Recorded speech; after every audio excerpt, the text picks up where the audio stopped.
El tema de hoy es revisiones sistemáticas y metaanálisis.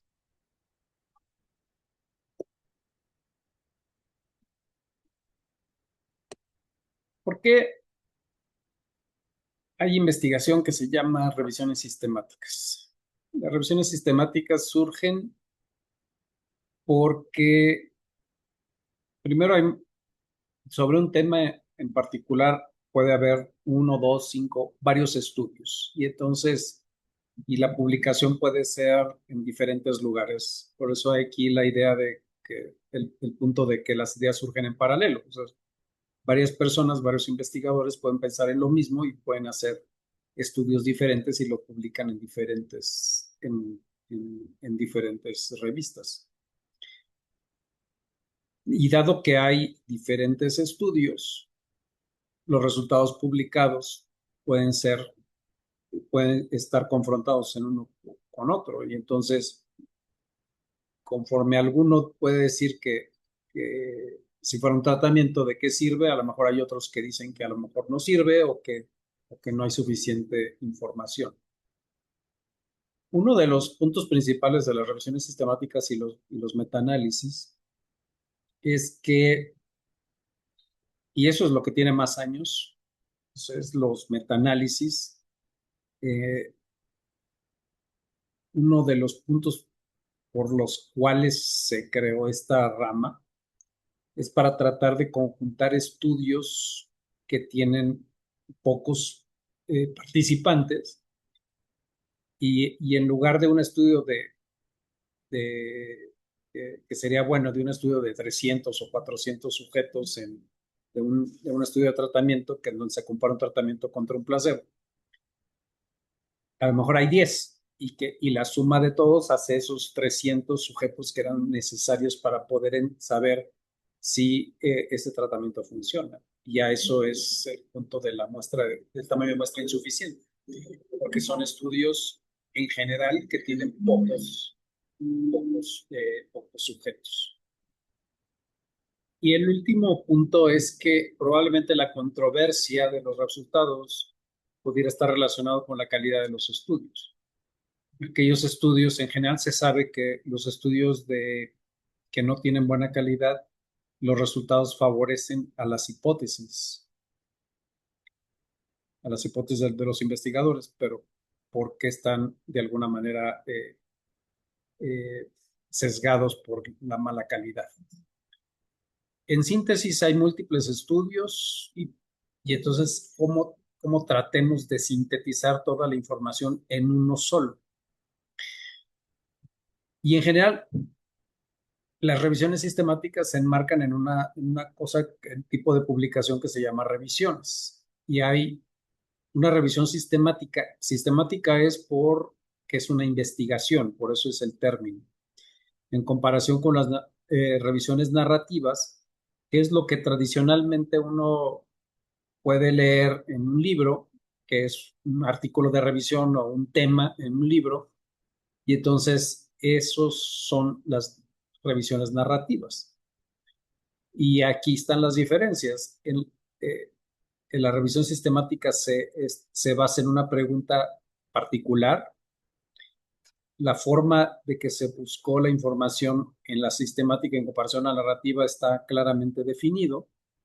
Hay criterios de selección de las publicaciones o de los artículos que se van a incluir en la sistemática y en la narrativa es de acuerdo a lo que piense quien escribe el artículo. La manera que se hace el análisis en las narrativas puede ser variable, en cambio las sistemáticas hay un procedimiento y en general las revisiones narrativas al final no solamente nos describen de manera muy somera, muy gruesa, lo que ocurrió. En cambio, se puede sumar cada uno de los estudios que se incluyeron en la sistemática y si se suma, la suma cuantitativa al final hace metaanálisis.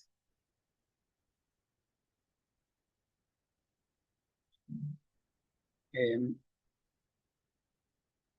si, si pensamos en que en la literatura este fuera el universo de todas las revisiones que hay, donde hay una poca proporción son revisiones sistemáticas y un mínimo son metaanálisis.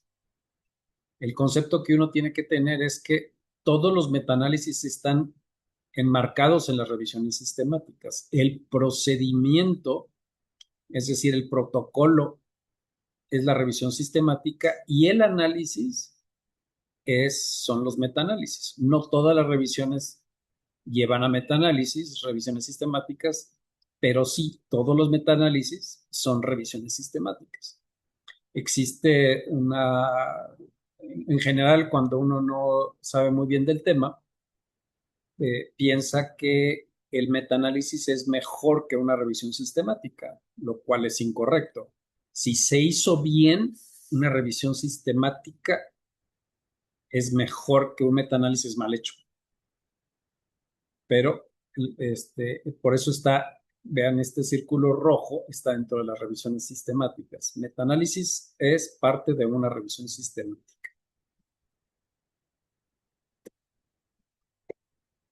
Las revisiones sistemáticas se consideran como investigaciones secundarias porque las investigaciones primarias son los ensayos clínicos, por ejemplo, en donde la unidad de análisis son las personas o los pacientes. En cambio, en las revisiones sistemáticas son los artículos publicados lo que es el sustento primario para la investigación. Por eso es que se llama investigación secundaria.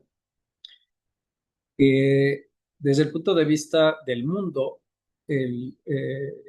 la colaboración Cochrane es la organización más importante en el mundo que da las directrices desde hace años para hacer las mejores revisiones y metaanálisis que están publicadas. Entonces, el estándar siempre va a ser la colaboración Cochrane. Entonces, es más confiable una revisión sistemática y metaanálisis que tiene este apellido que otros publicados que no tengan este sello. ¿Para qué sirven las revisiones? Es para sintetizar. Básicamente es sintetizar la información a partir de un tema y que en realidad es una pregunta de investigación, y las revisiones nos servirían para tomar decisiones. Y eso es uno de los insumos básicos de la medicina basada en evidencias. Si lo veo como para su proyecto de investigación, yo pensaría que uno de los primeros, si no es que el primer recurso que yo les recomendaría que ustedes fueran y buscaran serían revisiones sistemáticas y metaanálisis del, del tema que ustedes están haciendo su protocolo, y de ahí busquen más información. Este esquema que salió hace 10 años en la revista Chest trata de, en una simple fotografía, de cómo la investigación clínica se puede resumir y la síntesis de la evidencia está en revisiones sistemáticas y metaanálisis, y de ahí haces un cono, y que entonces todo en se llama, esto puede ser guías clínicas, van a ser guías clínicas, y la idea que a partir de la síntesis se pueda, es como un arco iris que se pueden tomar decisiones tanto para el paciente o para las decisiones clínicas o para los servicios de salud.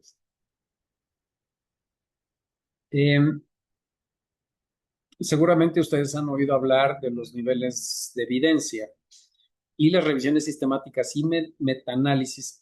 Pensando específicamente en síntesis de ensayos clínicos, las revisiones sistemáticas y los metaanálisis están por arriba de los ensayos clínicos aleatorizados. Pero esto es solo, aquí la acotación es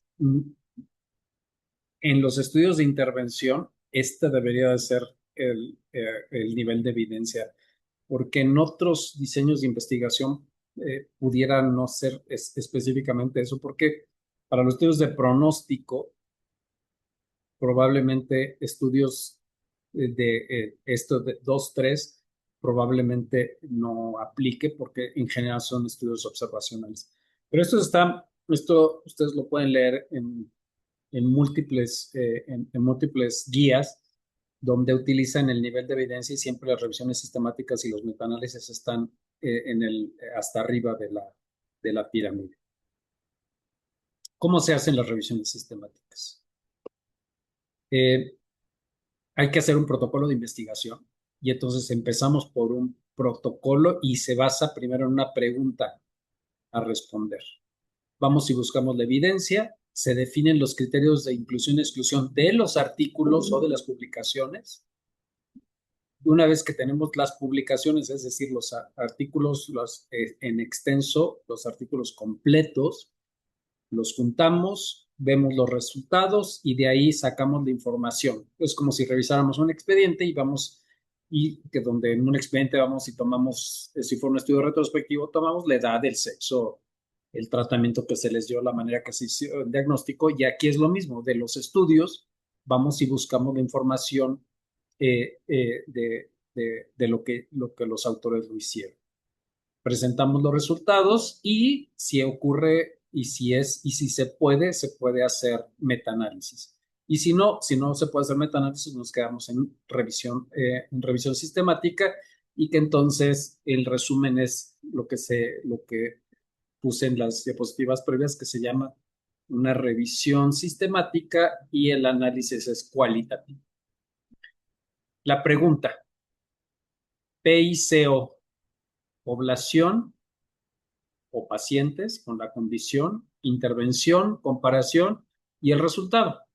Hay variantes de esto, que hay veces que la I se pasa por E cuando son estudios observacionales, pero la base es tener estos 4 elementos. La población en quienes, las variables, las posibles intervenciones y las variables de resultado. Una vez que tenemos la pregunta, vamos y buscamos en las bases de datos que existen la, esas publicaciones o esos artículos que nos van a dar respuesta a nuestra pregunta. Y entonces, al menos en todas las revisiones sistemáticas bien hechas, al menos se recomienda que haya dos bases de datos. En este caso, las más grandes en el mundo hay es Medline y Embase. Y también se recomienda que pueda ser la colaboración Cochrane. Pero cuando nada más tenemos una, entonces ahí uno piensa que puede ser problema de no haber buscado todas las publicaciones que hay o todos los estudios que hay. En la mejor revisión sistemática es la que no está limitada al idioma, pero cuando uno lee con calma las diferentes revisiones sistemáticas, la mayoría de los estudios están que hay límites y sobre todo se restringe al inglés, lo cual no está mal, pero es posible que de otros idiomas pudiéramos haber otros estudios. Podemos buscar otras publicaciones, por ejemplo, resúmenes de, de congresos que también pueden incluirse o tesis, y a eso se llamaría literatura gris, que no es lo mismo los estudios publicados en revistas médico-científicas que las tesis y o los resúmenes de congresos, y que entonces a lo mejor, aunque se puede hacer, pero los resultados no son tan confiables como si se hubieran hecho solo a partir de las publicaciones de revistas médicas. Tenemos, al igual que cualquier protocolo, tenemos que tener criterios claros de selección, el periodo, el tipo de diseño. Por ejemplo, si fuera una intervención, tendría que ser necesariamente el mejor estudio, deben ser ensayos clínicos, pero si fuera de pronóstico, de causalidad, los diseños pueden ser observacionales. Tenemos que definir qué tipo de población, pueden ser niños, pueden ser adultos, las enfermedades, la gravedad, que es la condición o la enfermedad aquí junto, la intervención, el resultado y pensar que si hay, hay algunos aspectos metodológicos que pudiera ser que si hubo muchas pérdidas, a lo mejor pudiera ser también otro criterio de inclusión. ¿Cómo se hace la selección? En general, dos investigadores de manera independiente, primero, a partir de las bases de datos, van a leer resúmenes y títulos. Y de esos van a seleccionar los que sean los que correspondan más con la pregunta, y de ahí se seleccionan los artículos completos. Se buscan los artículos y también se vuelve a hacer también por dos investigadores, se revisan esos artículos. Puede haber artículos que, eh, que ya una vez que uno ve el artículo completo, a diferencia del resumen o solo el título, a veces uno no sabe bien cómo se hizo el estudio, pero ya con el artículo completo, ese es el elemento principal para poder definir si realmente cumple los criterios de selección ese estudio. Eh, un asunto que es muy importante es, como parte de ese proceso, de aquellos estudios que cumplían los criterios de selección, se tendría que buscar qué tan bueno es la calidad de los estudios. Como parte de la revisión crítica de la literatura, hemos visto cómo si es un ensayo clínico es muy importante la aleatorización y que exista cegamiento. Y entonces, en ensayos clínicos, por ejemplo, hay una herramienta de la colaboración Cochrane que se llama Risk of Bias, riesgo de sesgo, y donde incluye estos elementos de los estudios para poder determinar su calidad. Parte del proceso, decir, ¿están bien hechos o no están bien hechos? Parte del proceso de selección es el proceso de evaluación de los estudios. Bajo en la colaboración Cochrane, esta herramienta que tiene aquí vemos 1, 2, 3, 4, 5, 6, son los 7 criterios para establecer qué tan bien o mal está hecho el estudio. Lo verde, lo que está aquí arriba, lo que está en verde, es que estuvo bien hecho. Aquí está por los estudios de esta revisión sistemática, aquí están los estudios, y cada uno de estos, arriba, están estos elementos del proceso de selección, y entre más verde es mejor el estudio, entre más rojo no tiene tanta calidad, y más amarillos parece que sí lo hicieron y parece que no. El resumen, aquí es artículo por artículo y aquí es el concentrado. Todo el concentrado fíjense, la selección aleatoria más o menos se hizo en más del 50%. Hubo un 30 o 40% que estuvo ahí medio raro, que no está tan claro.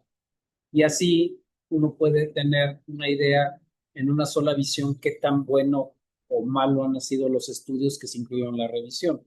Aquí uno puede decir que son los regulares, porque ni buenos, hay un poco de todo. Eh, tengo el artículo, ya les había dicho que uno tiene que ir a buscar esas variables como en un expediente clínico, y también la mejor forma debe ser dos investigadores que ellos independientemente tienen que hacer sacar el número de pacientes, cuántos se mejoraron, qué tipo de tratamiento, en fin, las variables del estudio.